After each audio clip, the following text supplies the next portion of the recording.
You at 8 o'clock, the search for the 84-year-old mother of Today Show anchor Savannah Guthrie. It is now entering its fourth day as investigators continue to ask the public for help here. They want to know any possible leads. Nancy Guthrie was first reported missing on Sunday. Investigators believe that she was abducted from her home. This is 12 News Today and AZ live here on 12 Plus. I'm Justin Pizer. Great to be with you. So as this story continues to make national headlines, the Pima County Sheriff's Department now says that they are aware of possible ransom notes being reported regarding that investigation. This morning, 12 News journalist Gabriela Becerra is live from the Guthrie's Catalina Foothills neighborhood. And Gabby, the sheriff's office hasn't identified any suspects yet, but when this broke yesterday about these ransom notes, are we hearing any more on this? Well, just in the last minute, actually, Justin, the Pima County Sheriff's Office just posted a statement to Twitter. It's similar to what they told us yesterday, and that's they have not identified any suspects in this case. They say they're continuing to speak with anyone who may have had contact with Nancy Guthrie in the days leading up to her disappearance, and they're waiting on forensic evidence to point to anyone who may be connected to this case. But at this time, they say it is too early to identify any person of interest or suspect in this case. We know that detectives are following hundreds of leads and tips in this case, and that includes those ransom notes that you mentioned. Those are unverified ransom notes that were sent to a couple of local TV stations here in Tucson, along with TMZ. The sheriff's office says they are aware of those notes. They cannot be substantiated at this time, but they are taking them very seriously. We're also learning more about some of the concerning factors that led detectives to believe Nancy Guthrie's home could be a crime scene when they first responded here on Sunday. Drops of what appeared to be dried blood could be seen from outside of Guthrie's front door. Sheriff Chris Nanos confirmed Guthrie's DNA was collected at the scene, but he made it very clear that he could not say if that DNA was indeed blood. It also appeared that the doorbell surveillance camera was missing, and we can see where a bracket is still nailed to the wall, but the actual device is gone. Nano says not only are detectives looking into what happened to the camera, but they're also trying to obtain any video that may have been recorded on it or on other cameras in the house. We're following all leads we have. That's all I can tell you. We've got hundreds of leads, and it's from you that produce those leads by telling people we need help, and I'm grateful for that. But I'm not going to get into all that. We have a team designated to deal with all of our leads. They're looking into all of that. And with all of those leads, including possible ransom notes, the sheriff says there is no credible information at this point to suggest that this was a targeted incident. And the sheriff's office is asking everyone to keep an eye out for Guthrie. At this time, they do not know what she was wearing when she left this house. They also don't know if she left in a car, what kind of car that could have been.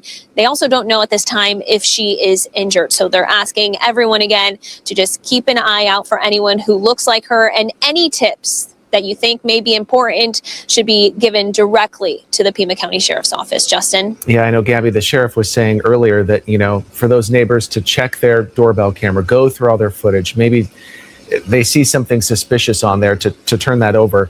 I wanted to ask as well, what's the security like at the house? Because I know when this story first came out, we were out there. I was out there on Monday morning. There was no security at the house. There were no deputies out there.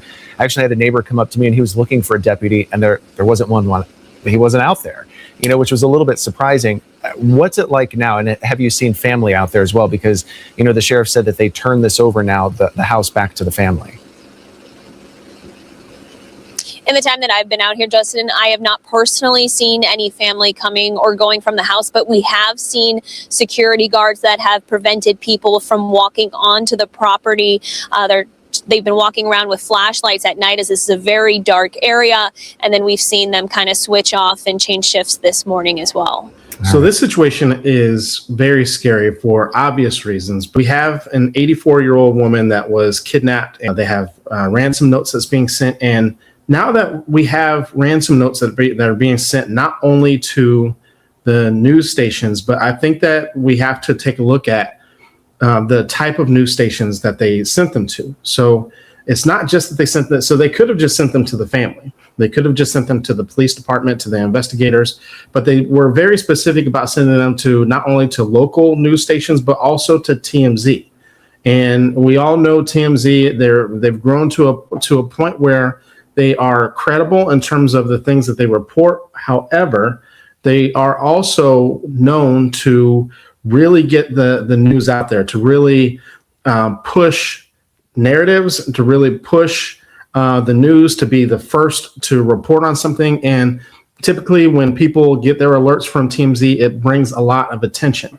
So the people that are doing this, the people that are behind this, want there to be eyeballs on this. They want there to be a lot of attention on this. They're not hiding, which tells me that they're not afraid. They're not scared, which in my opinion is scary for the Guthries, for the family members, for pretty much honestly for everyone. The reason why I say everyone, and the reason why I think that a lot of people who have platforms, whether they be social media platforms or news outlets, is the fact that this type of behavior leaves people vulnerable.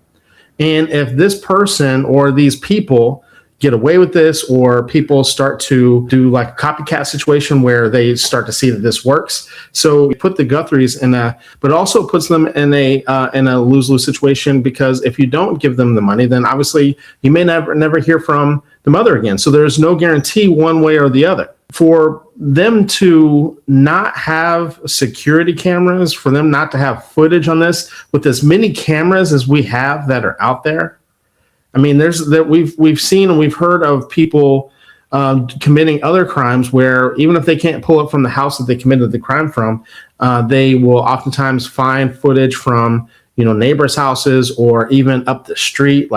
So it sounds like this is also extremely, extremely organized. And again, I don't know if it's just one person, if it's multiple people, but it sounds like this is something that was very, very detailed, very thought out. The fact that they don't have a lot of evidence. And the other scary part is that we have an 84-year-old woman that is without her medication, and also there's been droplets of blood. So we don't even know, even though they're asking for this ransom, if she's going to be safe, we know that there's been harm done.